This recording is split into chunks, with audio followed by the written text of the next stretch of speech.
I'd lie awake, wondering how his voice would hit, dreaming up a spark that might ignite something unforgettable.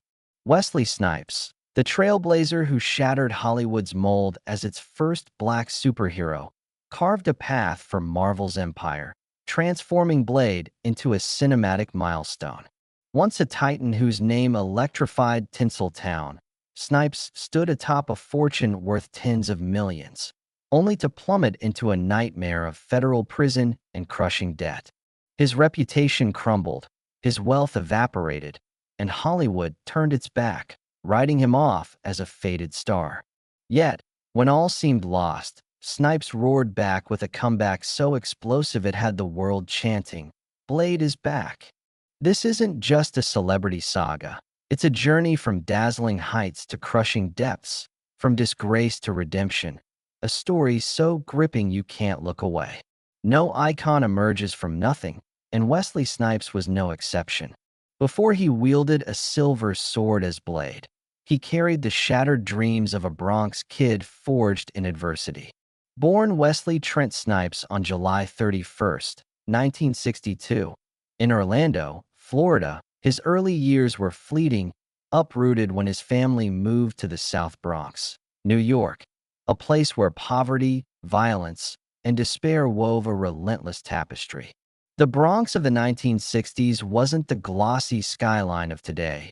It was a labyrinth of dark alleys, pierced by police sirens that pulsed like the city's heartbeat. Raised by his mother, Marion Long, a devoted teacher's aide, and his father, Wesley Rudolph Snipes, an aircraft engineer, the family clung to intellectual roots in a world ruled by gangs and scarcity. From childhood, Wesley stood apart, not just energetic, but consumed by a hunger for the stage, for lights, for motion. While other kids roamed dangerous streets, he practiced martial arts in a cramped apartment, envisioning himself as a warrior defying the world. Martial arts became his shield, a discipline that steered him clear of the criminal paths that swallowed many peers. As a teenager, he earned a spot at Manhattan's High School of Performing Arts, a breeding ground for Broadway and Hollywood talent. But his path was never easy. Poverty clung to his family. The Bronx's shadow loomed large, and as a poor black kid in a world that rarely opened its doors, he tasted hardship daily. Yet that struggle shaped him, resilient, proud, fiercely determined, and at times, recklessly impulsive. Snipes' youth was a clash of dreams and grit, a dance between Broadway's allure and the Bronx's grim reality, forging a star whose inner fire could never be fully dimmed. His career ignited with a meteoric rise from rookie to action legend. In 1986, he debuted in Wildcats, a minor role that barely registered, but his magnetic presence and piercing gaze caught directors' eyes. Fate intervened in 1987 when he played a gang leader in Michael Jackson's Bad music video, a brief appearance that electrified millions, sparking whispers of "Who's that guy?"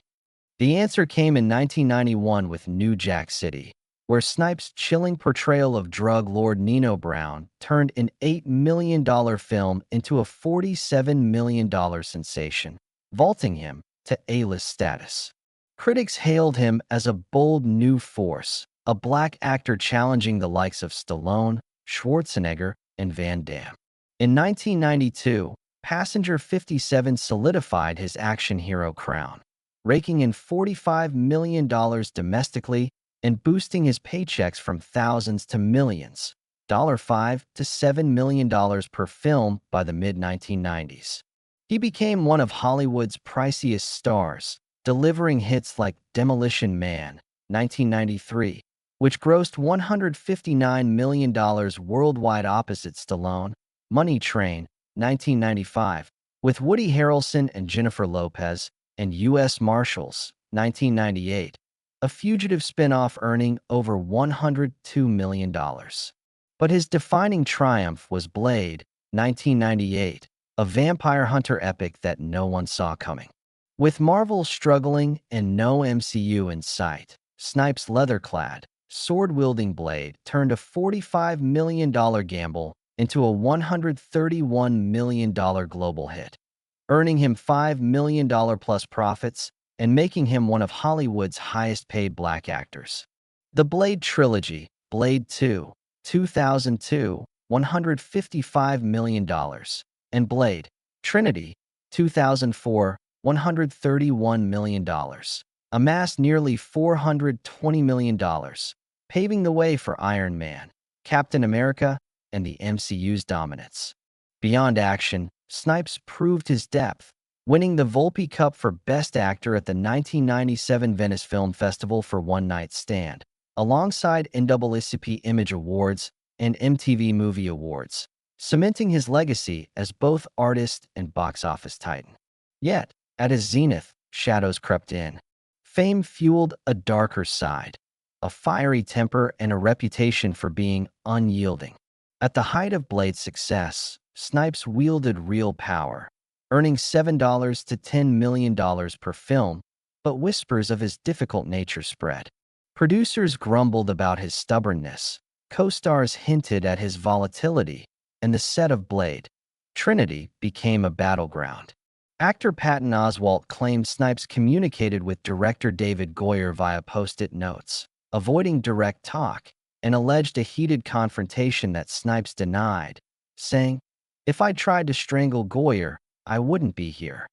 Crew members reported Snipes locking himself in his trailer over script disputes, relying heavily on stunt doubles and CGI, creating a toxic atmosphere that Goyer called his career's worst ordeal.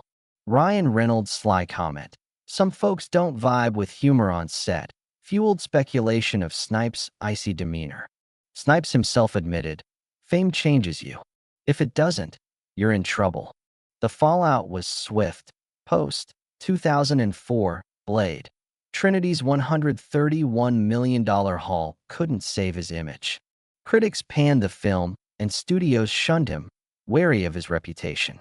While peers like Denzel Washington and Will Smith soared, Snipes faded into low-budget and straight-to-DVD projects, his name reduced from action icon to cautionary tale.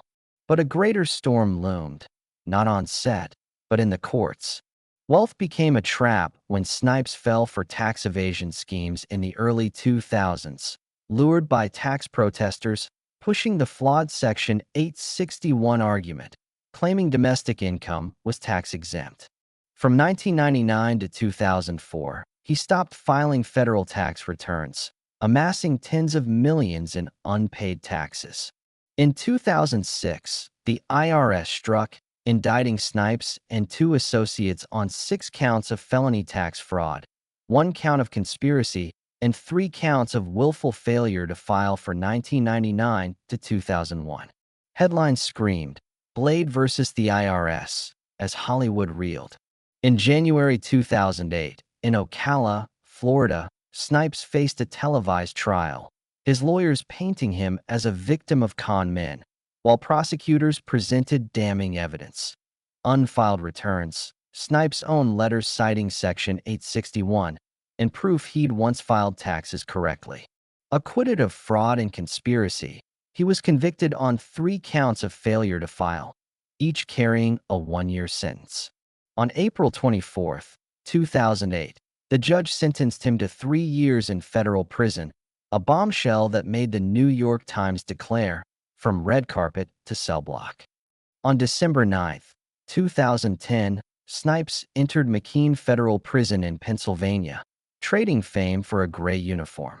For 28 months, he read, practiced martial arts, and reflected in silence, emerging in April 2013 with a haunting quip, "It's been one hell of a ride." The Justice Department used his case as a warning. No one, not even a star, could outrun the IRS. Prison was only the beginning of his descent. Snipes' $5.6 million Alpine, New Jersey mansion, a 14,000-square-foot palace with 8 bedrooms, a pool, and a garage of luxury cars, became a financial albatross.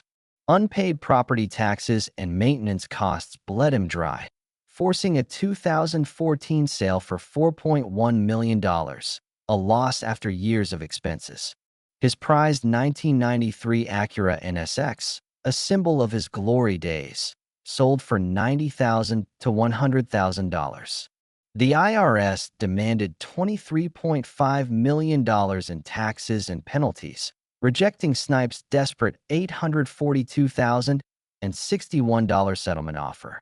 After court battles, the debt dropped to $9.5 million, still insurmountable for a man fresh from prison with a tarnished career. From earning $13 million for Blade, Trinity, and nearly $40 million over a decade, his net worth dwindled to an estimated $9 million, less than his debt. The press branded him a fallen star, no longer the immortal Blade but a tax-evading cautionary tale. Yet, from the ashes, Snipes rose. In 2014, just a year after prison, he joined the Expendables 3 as Drive Doc Death alongside Stallone and Schwarzenegger, grossing $214.6 million. His cheeky line about tax evasion drew roars of laughter, and Screen Rant noted, Snipes' every moment crackled with star power. In 2021, he stole scenes as General Izzy in Coming to America, a comedic role on Amazon Prime that drew millions, proving his versatility.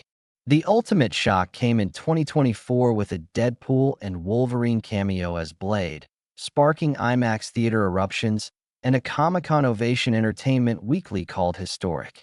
Ryan Reynolds, dubbing him Marvel Daddy, secured his return with a text, "If you're in, we're in." The cameo earned Snipes a Guinness World Record for the longest gap between Marvel character portrayals, 20 years from Blade, Trinity.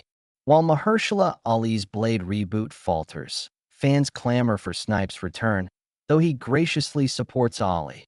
He's a phenomenal actor, and I'm excited for his take. Snipes' private life anchored him through the darkness. His 1985 to 1990 marriage to April Du Bois produced his son Jelani, who appeared in Mo Better Blues, 1990, and now lives privately. His 2003 marriage to Korean painter Nikki Park endured the tax scandal and prison years, with Nikki raising their 4 children, Aki, Iset, Alafia, and Alamayo, alone. Snipes credits her, saying, "She's my greatest gift.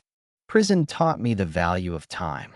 All 5 kids had cameos in Coming to America, a nod to family as his true north.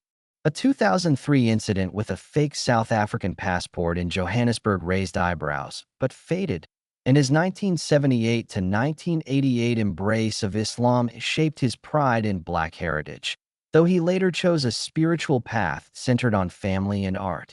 Today, Snipes' $9 million net worth can't match his 1990s peak, but his joy stems from his children and Nikki's unwavering support. His legacy transcends Blade's $420 million trilogy, which birthed the MCU. It's a testament to resilience, a lesson that fame can vanish, but a person can rise. No longer a box office king, Snipes is a father, husband, and immortal icon, forever the first Blade. Outro music. This video's analysis draws from data available at production time and may evolve. Dive into more stories of grit and triumph in our recommended videos. Share your thoughts below, like, and subscribe for more epic tales. See you next time.